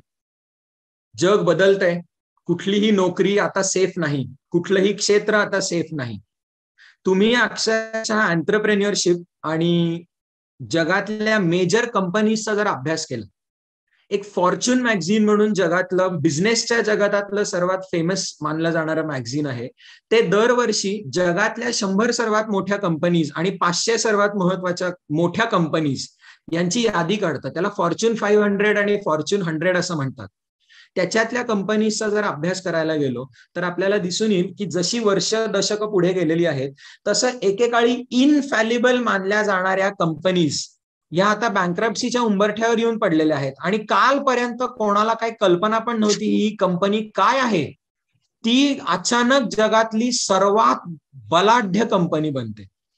समोर आज श्रोत्यांमध्ये जे कोणी थोडेसे 20 वर्षांपेक्षा वयाने मोठे जण असतील, गुगल, फेसबुक हे याचं उदाहरण आहे. तुम्ही जसे लहानाचे मोठे होत होता तसं कदाचित इंटरनेट अजून एवढं पॉप्युलराइज झालं नसेल. थोडं 30-40 वर्षांचे जर असाल तर तुमच्या लहानपणी तर इंटरनेट ही संकल्पना पण नव्हती. गुगल आणि फेसबुकचं नाव पण तुम्ही ऐकलेलं नसेल. पण आज these are one of the biggest companies in the world. आणि ह्या कंपनीजची सुरुवात कुठून झाली? जुन्या ज्या कंपनीज होत्या, फोर्ड किंवा अमेरिकेतल्या पण famous companies oil and natural गॅसच्या, की ज्याला सुरुवातीला कोणीतरी लाखो करोडो डॉलर ओतावे लागले तेव्हा कुठे ती कंपनी सुरू झाली. या सगळ्या कंपनीज अशा नाही सुरू झालेल्या. आजकाल जगातल्या 5 सर्वात मोठ्या टेक्नॉलॉजी कंपनीज ज्यांना एकत्रितपणे अॅक्रॉनिम वापरलं जातं फॅंग, FAANG, म्हणजे काय? फेसबुक, अमेझॉन, ऍपल, नेटफ्लिक्स, आताच्या काळामध्ये किती अडचणीत असलं तरी नेटफ्लिक्स आणि गुगल या जगातल्या सर्वात मोठ्या कंपनीज बनलेल्या आहेत. त्यांची सुरुवात कुठून झाली रे? शाळा आणि कॉलेजमध्ये असलेले काही सॉफ्टवेअर इंजिनियर्स त्यांच्या घरामधल्या गॅराज मधनं सुरुवात झाली आहे या कंपनीजची, आणि हळूहळू मोठ्या होत होत कुठे पोहोचल्या आज. मग काय नेहमी अमेरिकेतल्या सिलिकॉन व्हॅली मधल्या कोणाला तरी हे जमतं, आणि आता आज भारतीय माणसं अमेरिकेमध्ये जाऊन जेव्हा त्या कंपनीमध्ये नोकरी मिळवतात आणि चढत चढत त्याचे सीईओज बनतात गुगल सारखं, एवढ्यावर समाधान मानायचं का आपण? आपला देश का नाही अशा मल्टीनॅशनल मोठ्या जग बदलून टाकणाऱ्या कंपनीज तयार करू शकत? सरांनी दिलेलं आम्हाला हे स्वप्न आहे की लोकांना आंत्रप्रेन्युअरशिप शिकवा, ती रिस्क घेण्याची हिंमत द्या लोकांच्या मध्ये. नुसते दुसऱ्या कुठल्या तरी मल्टीनॅशनल कंपनीमध्ये एक सेफ आणि सिक्युअर नोकरी करायची, कदाचित मॅनेजमेंट शिकून थोडंसं त्या कंपनीमध्ये वर चढायचं आणि उद्या क्षमता असली तर सीईओ व्हायचं, याच्यावर समाधान मानायचंय का स्वतःची नवीन कंपनी स्थापन करायची आहे? शिक्षणाच्या क्षेत्रामध्ये स्टडी स्किल्स मध्ये सर एक नेहमी वाक्य आम्हाला सांगतात की भारतामध्ये एकेकाळी नालंदा आणि तक्षशिला होते की ज्याच्यामध्ये जगातले सर्वात मोठे विद्वान अभ्यासाला यायचे. ह्याच्यावर आपल्याला स्वप्न नाहीये बांधायचं, आपल्याला समाधान नाहीये मानायचं. सरांनी चाणक्य मंडलसाठी दिलेलं स्वप्न काय आहे की एकेकाळी भारतामध्ये नालंदा आणि तक्षशिला होत्या ह्याच्यावर नाही, आपल्याला नवीन नालंदा आणि तक्षशिला निर्माण करायच्या आहेत. मी तर कदाचित थोडंसं हे वाक्य बदलतो की आजकाल जगातल्या सर्वात बलाढ्य कंपनीजचे सीईओज आणि टॉप मॅनेजर्स हे कसे भारतीय आहेत याच्यावर आपल्याला समाधान नाहीये मानायचं, तर भविष्यामधल्या नवीन प्रोडक्ट्स डेव्हलप करणाऱ्या, जग स्वतःच्या बिझनेस स्किल्सवर जिंकणाऱ्या कंपनीज आपल्याला निर्माण करायच्या आहेत. त्याचा पाया चाणक्य मंडल फाउंडेशन कोर्स मधनं घालण्याचा प्रयत्न करताय. यातले विषय काय? हे सगळं वैचारिक छान झालं. तुमच्या मनामध्ये एखाद्या प्रोडक्टची आयडिया पण कदाचित असेल, पण स्टार्टअप कशी तयार करायची, how to start a startup. ज्या लोकांनी सरांपासून प्रेरणा घेऊन आपापल्या क्षेत्रामध्ये काहीतरी मिळवून दाखवलं, अशा वेगवेगळ्या एंटरप्रेन्युअर्सला आम्ही सारखं बोलवत असतो. त्यांचे स्ट्रगल्स आणि त्यांनी संस्था कशी बांधली. एक जिम कॉलिन्सनी लिहिलेलं पुस्तक आहे, 2 पुस्तकं आहेत ऍक्च्युली, की जी मी फाउंडेशन कोर्समध्ये मुलांना नेहमी वाचा म्हणून सुचवत असतो. त्या पुस्तकांचं नाव आहे बिल्ट टू लास्ट आणि गुड टू ग्रेट. या दोन्ही पुस्तकांमध्ये ह्या लेखकांनी अभ्यास याचाच केलेला आहे की ज्या कंपनीज आजकाल जग जिंकणाऱ्या झाल्या त्या कशा झाल्या. बिल्ट टू लास्ट म्हणजे माणसं मरतात पण संस्था जगतात, त्यामुळे संस्था कशा बांधायच्या हे आपल्याला शिकणं गरजेचं आहे. आणि गुड टू ग्रेट, नुसती गुड कंपनी आणि नाही, ग्रेट कंपनी कसं बनायचं याचा अभ्यास. इनफॅक्ट तुम्ही भारताच्या 70 वर्षांच्या इतिहासाचा जर अभ्यास केला आणि त्याला भारताच्या श्रीलंकेसारख्या देशांची तुलना केली किंवा अमेरिकेसारख्या पाश्चात्य देशांची तुलना केली, तर जे काही आपल्या देशाला मिळवता आलेलं आहे ते ह्या देशामधल्या ज्या इन्स्टिट्यूशन्स आहेत, पार्लमेंट, सुप्रीम कोर्ट, ह्या आपल्याला बांधता आल्या आणि टिकवता आल्या, म्हणून आज आपला देश टिकला. म्यानमार बघा, नेपाळ बघा, श्रीलंका बघा, त्यांना इन्स्टिट्यूशन्स बांधता नाही आल्या, त्या टिकवता नाही आल्या, ते देशाच खड्ड्यात चाललेले. भारताला पण इन्स्टिट्यूशन्स बांधता आल्या, पण त्या युरोप किंवा अमेरिका एवढ्या भक्कम नाही करता आल्या, म्हणून आपण आज प्रगत डेव्हलप देश स्वतःला म्हणत नाही. असे प्रचंड मोठे विषय आपल्या वैयक्तिक दैनंदिन जीवनाशी कसे येऊन भिडतात हे याच्यामध्ये आम्ही शिकवण्याचा प्रयत्न करतो. आणि शेवटचं येतं फायनान्शियल लिटरसी. चाणक्य मंडलचं गीत अँथम हे कुसुमाग्रजांनी स्वातंत्र्याला जेव्हा 50 वर्ष झाली तेव्हा लिहिलेली एक कविता आहे. त्या कवितेचा प्रकार आहे फटका. कवितेचं नाव आहे स्वातंत्र्य देवतेची विनवणी. कविता खूप मोठी आहे, सगळी आता बोलून नाही दाखवणार, पण त्या कवितेची सुरुवातच अशी होते की भारत माता आपल्याला म्हणतीये तुम्ही कसे वागा, काय जगा. आणि त्या कवितेतलं वाक्य म्हणजे चाणक्य मंडल जे विद्यार्थ्यांना शिकवण्याचा प्रयत्न करता येते. मीच कवितेचं ध्रुपदच आहे, मीच विनविते हात जोडून वाट वाकडी धरू नका. या कवितेतलं एक कडवं आहे, सदन आपुले करा सुशोभित, दुसऱ्याचे पण जाळू नका. सॉरी, सुरुवात अशी आहे, स्वच्छ साधना करा धनाची, बैरागी पण नसे बरे, सदन आपुले करा सुशोभित, दुसऱ्याचे पण जाळू नका. म्हणजे काय, हे सगळं ह्या 4 ओळींमध्ये फायनान्शियल लिटरसी मधनं जे शिकवण्याचा प्रयत्न करतोय ते येतं. स्वच्छ साधना करा धनाची.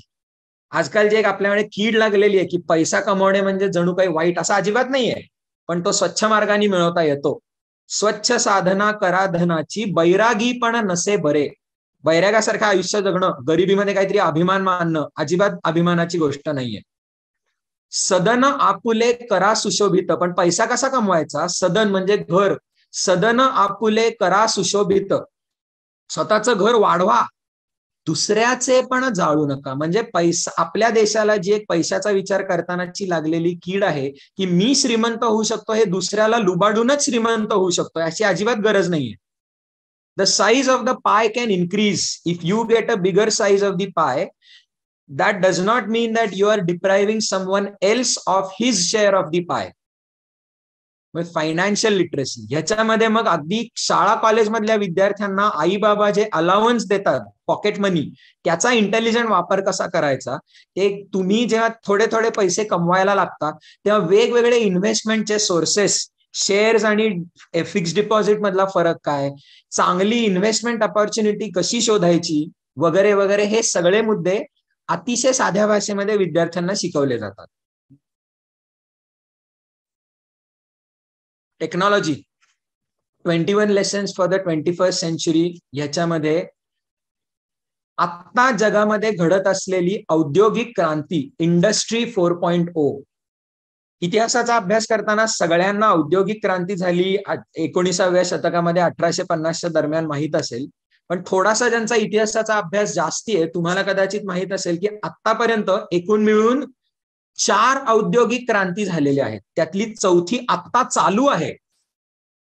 आणि ह्या इंडस्ट्री 4.0 मधलं महत्वाचे मुद्दे काय आहेत, artificial intelligence, robotics, big data, machine learning, cloud computing वगैरे वगैरे वगैरे, असे अनेक आहेत अजूनही, ऑग्युमेंटेड रियालिटी, व्हर्च्युअल रियालिटी वगैरे वगैरे वगैरे. एकूण मिळून साध्या भाषेमध्ये सांगायचं झालं तर टेक्नॉलॉजीशी मैत्री जुळवून आणता येणे. 21व्या शतकाचं जग हे सगळं टेक्नॉलॉजीचं जग असणार आहे. त्या टेक्नॉलॉजीच्या जगामध्ये पण हे सर्वात महत्वाचं असणार आहे. त्यामुळे टेक्नॉलॉजीशी तुमची मैत्री जुळली पाहिजे. म्हणजे लगेच काय मी एक्सेल, मायक्रोसॉफ्ट वर्ड ह्याच्यामध्ये वगैरे शिकवत नाही, पण एकूण मिळून टेक्नॉलॉजीशी फ्रेंडली कसं होणे, इंडस्ट्री 4.0 आणि आर्टिफिशियल इंटेलिजन्सनी जॉब मार्केट आणि अर्थव्यवस्थेमध्ये कसे बदल होणार आहेत. ते डोनाल्ड ट्रम्प निवडणूक हारायच्या आधी 4 वर्ष निवडून पण आला ह्या मुद्द्यावर आणि 4 वर्ष बोंब पण ह्या मुद्द्यावर मारली की अमेरिकन माणसांच्या नोकऱ्या कसे चीनी, भारतीय आणि आशियाई माणसं चोरतायत.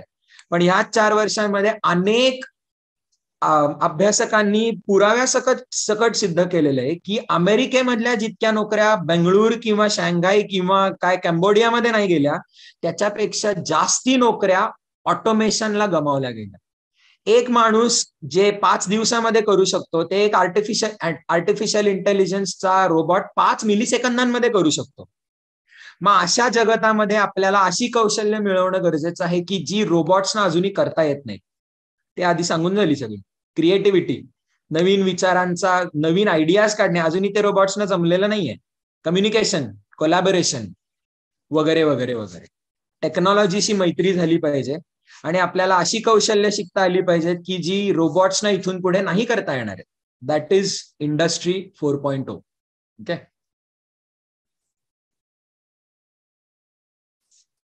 मॅथमॅटिक्सची जर तुमच्यातल्या समोर बसलेल्या बहुतांश जणांना चीड असेल, मला होती काय, स्पष्टपणे सांगतो, शाळेमधनं लहानाचं मोठं जसं होताना मला चिडचिड मॅथमॅटिक्सची कशाने व्हायची, कारण की मला ते मूर्खपणा वाटायचा. ज्या प्रकारे शिकवलं जायचं तो मूर्खपणा वाटायचा.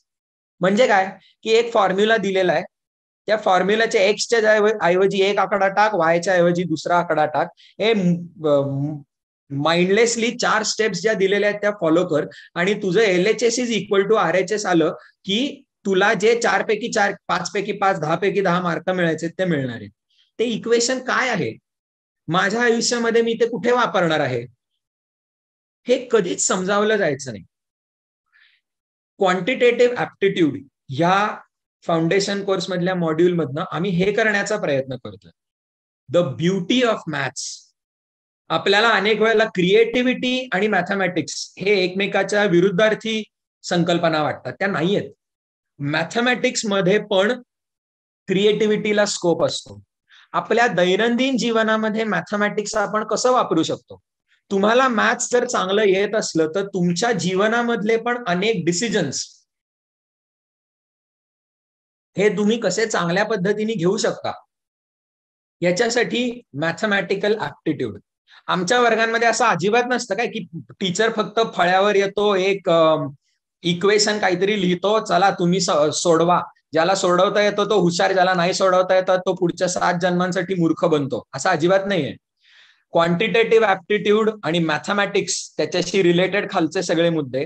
आमचा मुख्य उद्देश हाच आहे की आतापर्यंत शिक्षण व्यवस्थेने शिकवण्याच्या पद्धतीमुळे विद्यार्थ्यांच्या मनामध्ये एक जे मॅथमॅटिक्स या विषयाबद्दलचा दुरावा निर्माण केलेला असतो तो बाजूला व्हावा, आणि दैनंदिन जीवनामध्ये मॅथमॅटिक्सचा उपयोग आणि मॅथमॅटिकल थिंकिंग याचे स्किल्स कसे डेव्हलप करता यावे हे क्वांटिटेटिव्ह ऍप्टिट्यूड मध्ये येतं.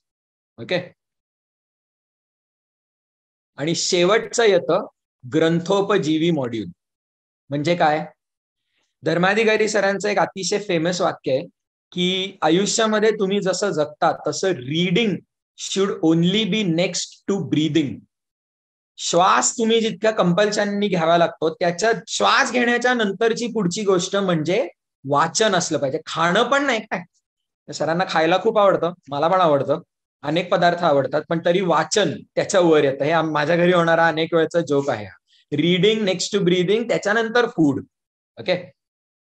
पण दुसरं एक छान वाक्य बोललं जातं की आपलं जीवन जी काही ह्या पृथ्वीवर एक 60, 80, 100 वर्ष आपल्याला मिळत आहेत, ती मानव जातीच्या ह्या पृथ्वीवरच्या अस्तित्वाच्या तुलनेने मुठभर आहेत. Our existence on this planet is in the blink of an eye on the geological time scale. मग ह्या काळामध्ये तुम्ही फक्त आयुष्यातलं ज्ञान मिळवण्यासाठी जर स्वतःच्या अनुभवांवर अवलंबून राहणार असाल, युअर एक्सपिरियन्सेस इन लाईफ, तर आतापर्यंतच्या मानवजातीच्या अनुभवांनी जे काही सगळं ज्ञान तयार केलेलं आहे त्याचा एक मुठभर अंश फक्त तुम्हाला मिळतोय.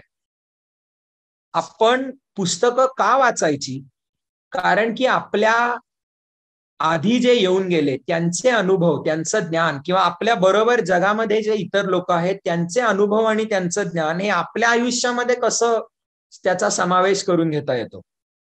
म्हणून विद्यार्थ्यांमध्ये वाचनाची आवड निर्माण होणं. ही वाचनाची आवड पण अनेक वेळेला आपली शिक्षण पद्धती मारत असते, कारण की त्याची बळजबरी केली जाते. शाळा आणि कॉलेजमध्ये तुला नाही हे पुस्तक तुला वाचलंच पाहिजे का, कारण की वर्षाच्या अखेरीसचा जो फायनल पेपर आहे त्याच्यामध्ये त्याच्यावरनं प्रश्न येणार आहे. ते पुस्तक अनफॉर्च्युनेटली शाळा कॉलेजमध्ये दिली जाणारी मेजॉरिटी पुस्तकं वाचायला प्रचंड बोर असतात. कसे बसे आपण त्याच्यामधनं पुढे सरकत असतो, 2 पानं वाचली की झोप यायला लागते. या सगळ्यामुळे विद्यार्थी स्वतःच्या कपाळावर शिक्का मारून मोकळे होतात की वाचायला काय मला आवडत नाही, प्रयत्नच करत नाहीत कधी की जगामध्ये जी असामान्य लिटरेचर साहित्य कधीतरी उचलून पाहू, वाचून पाहू. त्यामुळे चाणक्यच्या फाउंडेशन कोर्समध्ये एकूण मिळून अफाट अवांतर वाचन असावं. चांगलं वाचावं कसं, ओके, ह्याच्यातले जे टेक्निक्स आहेत, म्हणजे सब वोकलायझेशन करू नका, रीडिंग स्पीड कसा वाढवा, जे वाचताय ते जास्ती काळ लक्षात कसं ठेवा, हे सगळे मुद्दे पण त्याच्यामध्ये येतात. पण या मॉड्यूलला आम्ही नाव दिलेलं आहे ग्रंथोपजीवी. ओके. आपल्याला नुसतं स्वतःचं मन डेव्हलप नाहीये करायचं, तर आपल्याला स्वतःचं माइंड अँड बॉडी पण डेव्हलप करायची. 21व्या शतकातलं जग जसं पुढे जास्ती कम्फर्टेबल होत चाललेलं आहे, फास्ट फूड वाढत चाललेलं आहे, त्याच्यानंतर आपल्याला आईशारामाच्या सवयी वाढत चाललेल्या आहेत, त्यांनी एकूण मिळून भारतीय मिडल क्लास याचे फिटनेसचे लेवल्स अतिशय बेकार होत चाललेले आहेत. शेतकरी गरीब वर्गाचे पण काही फार फिटनेस लेवल्स फार जास्ती आहेत असं नाहीत, पण त्यांच्या आरोग्याचे प्रश्न वेगळ्या प्रकारचे असतात. त्यांना ओबिसिटी वाढतीये, जाडी वाढतीये हा प्रॉब्लेम नाहीये, त्यांना गरजेचे असलेले न्यूट्रिशन मिळत नाहीये हा प्रॉब्लेम आहे. त्यामुळे चाणक्याच्या मॉड्यूलमध्ये फिजिकल फिटनेस याच्यावर पण भर असतो. अर्थात हे लेक्चर फॉर्मॅटमध्ये नाही शिकवलं जात, मैदानावर जाऊन खेळ जेव्हा होतो, आठवड्यातले 6 दिवस हा कोर्स असतो, त्या 6 दिवसांमधले 5 दिवस क्लासरूम ऍक्टिव्हिटीज किंवा लेक्चर्स असतात, पण रविवारची संध्याकाळ चाणक्य मंडलची जी वारजेची वास्तू आहे त्याच्यामध्ये आमचंच समोर मैदान आहे, याच्यावर आम्ही कुठल्या ना कुठल्या तरी प्रकारचे खेळ किंवा आउटडोअर मॅनेजमेंट ऍक्टिव्हिटीज, कधी व्हॉलीबॉल खेळतो, कधी फुटबॉल खेळतो. आमचा चाणक्य मंडलचा एक अनौपचारिक सीएमपी स्पोर्ट्स क्लब म्हणून व्हॉट्सअपचा पण ग्रुप आहे, की आठवड्यातनं दर 2-3 दिवस कोण व्हॉलीबॉल खेळायला जातं, कोण क्रिकेट खेळायला जातं, कोण फुटबॉल खेळायला जातं. मी फुटबॉललाच जातो, माझा बाकीच्या स्पोर्ट्सवर बहिष्कार असतो. त्यामुळे फिजिकल फिटनेस, त्याच्याच बरोबर तितकाच महत्वाचा आहे मेंटल फिटनेस. सायकोलॉजीमध्ये ज्याला इमोशनल रेझिलियन्स म्हणतात. आयुष्यामध्ये जे निगेटिव्ह अनुभव आपल्याला येतात, कोणाला अपयश येतं, कोणाला रिजेक्शन येतं. तुमच्या वयामध्ये तर काय फक्त मुलांनी किंवा मुलींनी दिलेलंच रिजेक्शन असेल, ते मिळमिळीत ठरतं नंतर. हवी ती सर्व्हिस नाही मिळाली, परीक्षेमध्ये यश नाही मिळालं, हवी ती नोकरी नाही मिळाली, येणारी विविध अपयश, ओके, यांनी तुम्ही आयुष्यामध्ये मटकन खाली बसता आणि खचून जाता का? त्या अनुभवामधनं तुम्ही काहीतरी शिकता. You grow as a person and you come back stronger. ह्याला सायकोलॉजीमध्ये म्हणतात इमोशनल रेझिलियन्स. आयुष्यातल्या अपयशांनी जे खचतात ते मेंटली वीक राहतात. अपयशांमधनं, रिजेक्शन्स मधनं जे शिकतात आणि मोठे होतात, दे आर इमोशनली रेझिलियंट. त्यामुळे मेंटल स्ट्रेंथ, इमोशनल रेझिलियन्स हे शिकवते. बाकी 21व्या शतकामध्ये आजकाल डिप्रेशन, अँझायटी, स्ट्रेस आणि आजकालच्या जगामध्ये तर एकटेपणा, हे मानसिक आजार अक्षरशः पॅन्डेमिक, कोविड पण फिका पडेल अशा पॅन्डेमिक लेवल्सला पोहोचायला लागलेले. नुकतंच बातम्यांमध्ये आलं होतं की युकेनी फॉर द पहिला देश जगामध्ये असा बनलेला आहे की ज्यांनी स्वतःच्या सेंट्रल गव्हर्नमेंटमध्ये एक मिनिस्ट्री तयार केली, मिनिस्टर फॉर लोनलीनेस, एकटेपणा, अँझायटी किंवा स्ट्रेस याला सामोरं कसं जावं, मेंटल स्ट्रेंथ आणि मानसिक संतुलन कसं ठेवावं याच्यासाठी योग आणि प्राणायाम. ऍब्सोल्युटली आधुनिक न्यूरोसायन्स आणि ब्रेनचे MRI स्कॅन्स करून हे सिद्ध करतात काय आता, की जे लोक मेडिटेशन, प्राणायाम वर्षानुवर्ष पाळतात त्यांना आयुष्यातल्या आशा आकांक्षा, अस्थिरता, अँझायटी, स्ट्रेस, डिप्रेशन आणि त्याच्याबरोबर येणारे सगळे विविध प्रकारचे आजार, bipolar disorder, schizophrenia, Alzheimer's disease वगैरे वगैरे, ह्या सगळ्याचा ऑनसेट डिले होत जातो. कोणाला जर इंटरेस्ट असला तर नेटफ्लिक्सवर एक रिसेंटली पॉप्युलर होणारी सिरीज आहे द माइंड एक्सप्लेन्ड. म्हणजे आधुनिक मानसशास्त्र आणि न्यूरोसायन्स मधला अभ्यास करून वेगवेगळे सिद्धांत सांगितला जाणारा. त्याच्यामधला एक महत्वाचा एपिसोड आहे मेडिटेशन. MIT, हार्वर्ड वगैरे अशा स्कूल्स, मेडिकल स्कूल्समध्ये पण संशोधन होतं ह्याच्यावर. आणि कदाचित शेवटचा सर्वात महत्वाचा विषय हा येईल, म्हणजे सेल्फ डिफेन्स फॉर विमेन. स्त्रीनी 7च्या आत घरात यावं, रात्री बाहेर जाऊ नये. स्त्रीनी कसं फक्त समाज सांगतो तसं स्वतःच्या कोशामध्ये राहावं, लाजाळू राहावं, फार बोलायचं नाही. इनफॅक्ट आपल्या समाजामध्ये ज्या प्रकारे मुलीला लहानाचं मोठं केलं जातं त्याच्यात असलेला कॉन्फिडन्सचा अंश मारूनच टाकला जातो. हे अजिबात सरांना चाणक्य मंडलमध्ये आम्हाला मान्य नाही. जे काही सगळं पुरुषाला करता येतं ते स्त्रीनी केलंच पाहिजे, पण ऍट द सेम टाइम हे लक्षात घ्यायला पाहिजे की women are physically weaker than men. ह्याच्यामध्ये अजिबात काही मेल शॉव्हिनिस्टिक वाक्य नाही काय. This is a biological fact. Women are biologically stronger than men. Disease resistance ज्याला म्हणतात, but men are physically stronger than women. त्यामुळे तुम्ही जर डेंजरस सिच्युएशन्स मध्ये स्त्रिया जाणार असाल तर स्वतःचं संरक्षण करता आलं पाहिजे.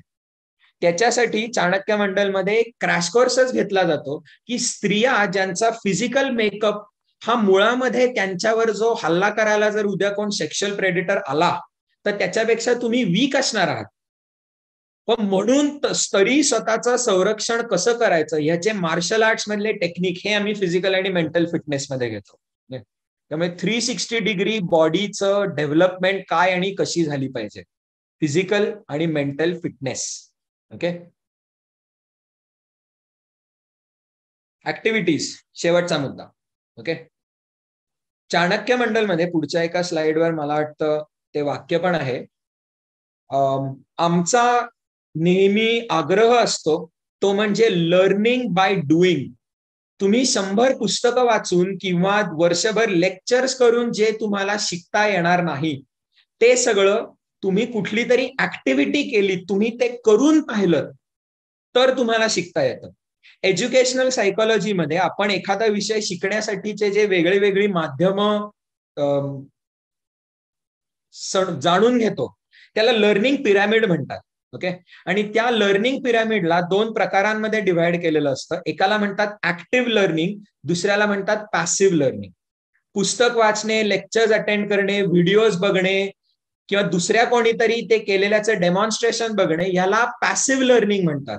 कारण की तुम्ही समोर जे काही शिकवलं जात आहे त्याच्यातल्या 50% कमी गोष्टी तुमच्या खरं लक्षात राहत आहेत. ऍक्टिव्ह लर्निंग म्हणजे की 50% जास्ती याच्यामध्ये डिस्कशन येतं. म्हणून चाणक्य मंडलच्या फाउंडेशन कोर्समध्ये ग्रुप प्रेझेंटेशन्स असतात.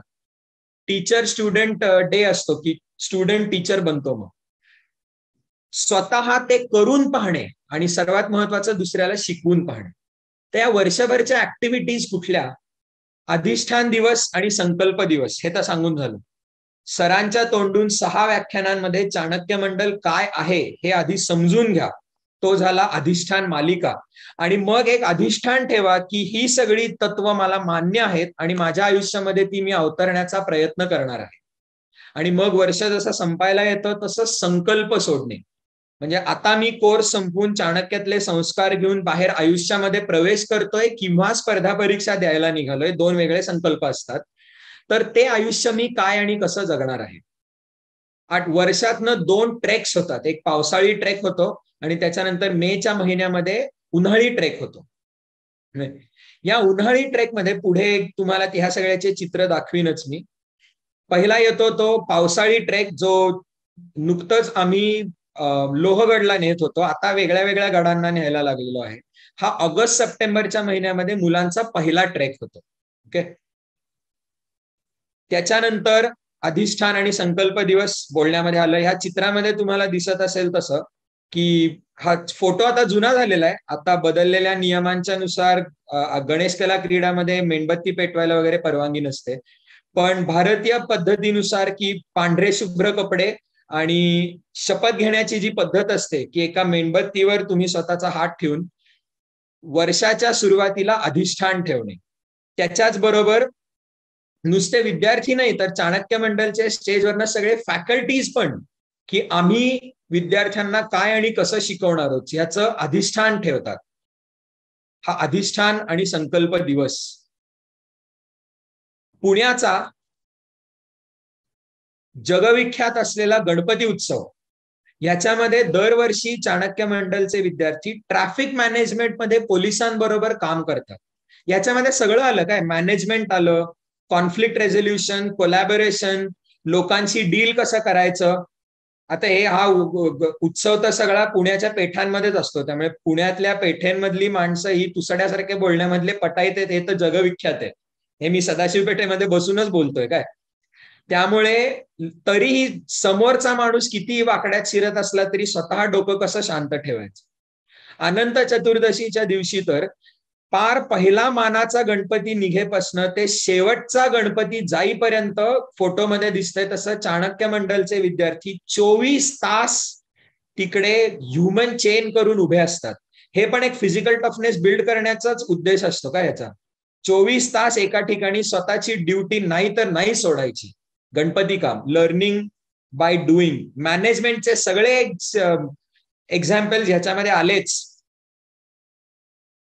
हायलाइट फाउंडेशन कोर्स केलेल्या कोणालाही विचारा, चाणक्य फाउंडेशन कोर्सचे 2 सर्वात दिवस त्यांना जर कुठले आठवत असतील तर तो म्हणजे चाणक्य मंडलचा आउटडोअर मॅनेजमेंट प्रोग्राम.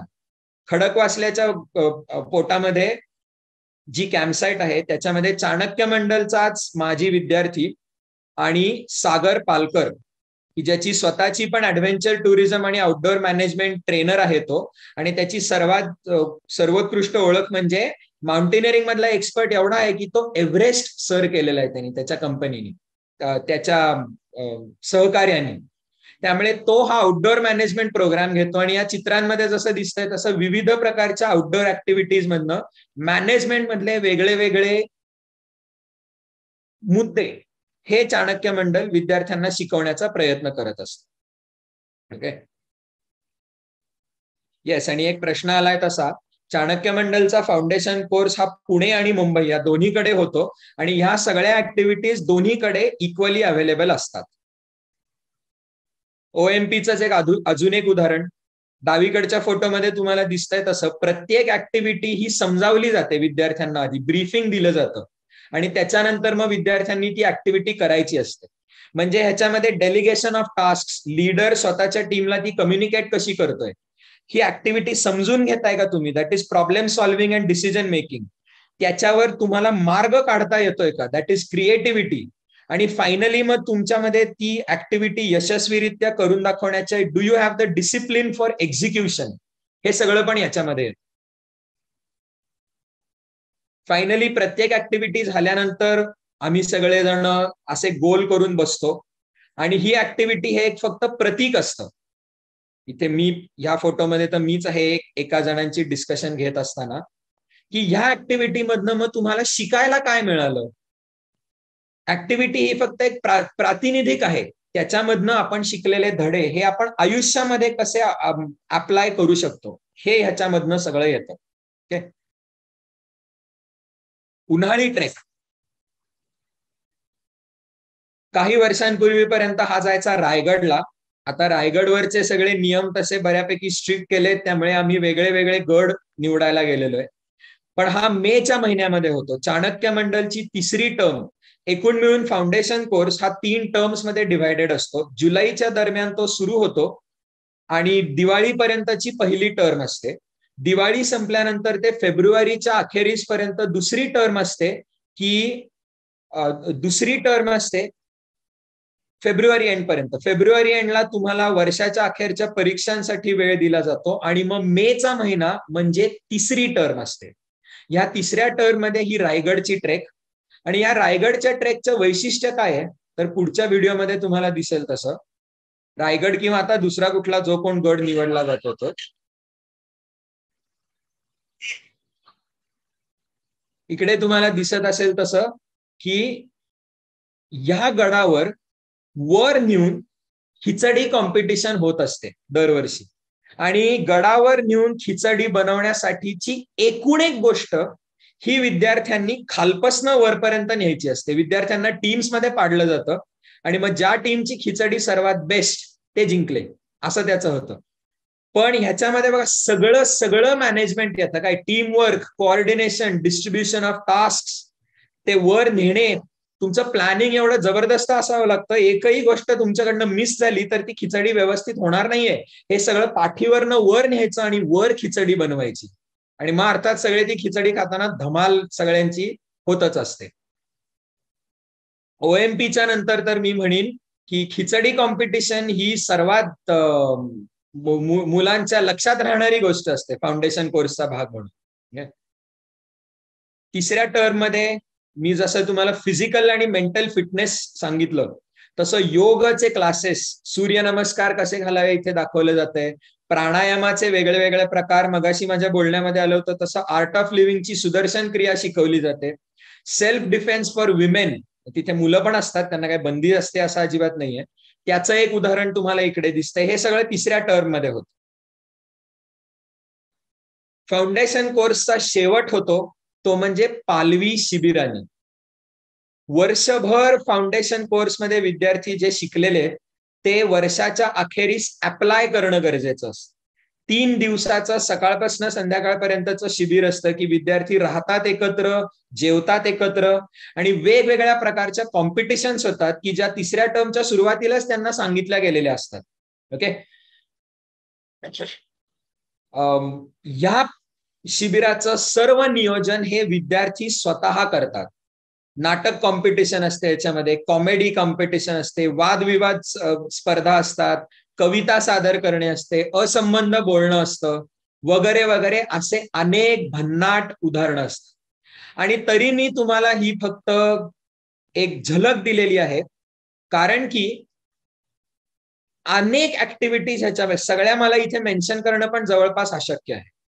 आणि शेवटी चाणक्य मंडलचा फाउंडेशन कोर्स तुमचा झाला की सगळ्या विद्यार्थ्यांना आमंत्रण असतं की तुम्ही चाणक्याचा कुठलाही एक कोर्स केला की तुम्हाला पुढचं वर्ष चाणक्य मंडलचा कार्यकर्ता होण्याची संधी दिली जाते. समोर फोटोमध्ये दिसतंय तसं हे सर्व कार्यकर्ते हे चाणक्याला उचलून धरणारे कार्यकर्ते असतात. याच्यातले अनेक कार्यकर्ते नंतर पुढे जाऊन आपले फॅकल्टीज पण बनलेले आहेत. आणि ह्या फोटोमध्ये दिसतंय तसं 1 वर्ष झाल्यानंतर तुम्ही चाणक्याचा कार्यकर्ता बनू शकता. सो या आपण एक तासभर एकमेकाशी संवाद करत होतो, त्याच्यामध्ये सर्वांचे आभार मानतो. आशा आहे की तुम्हाला हा फाउंडेशन कोर्सचं महत्व समजलं असेल आणि करायची जरूर इच्छा असली तर सर्वांचं अर्थातच स्वागत आहे. आता मी तुमचे प्रश्नोत्तर तर घेईनच, पण तुम्हाला कुठलेही प्रश्न असतील तर त्याच्यासाठी माझा मोबाईल नंबर सगळ्यांना आधी देऊन ठेवतोय. कधीही कुठल्याही प्रकारची अडचण आली 7499468876. ओके.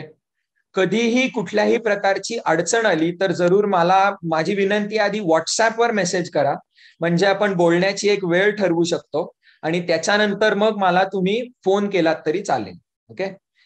सो आशा करतो की सर्वांना हे ऐकून फाउंडेशन कोर्स जॉईन करण्याची इच्छा झालेली असेल.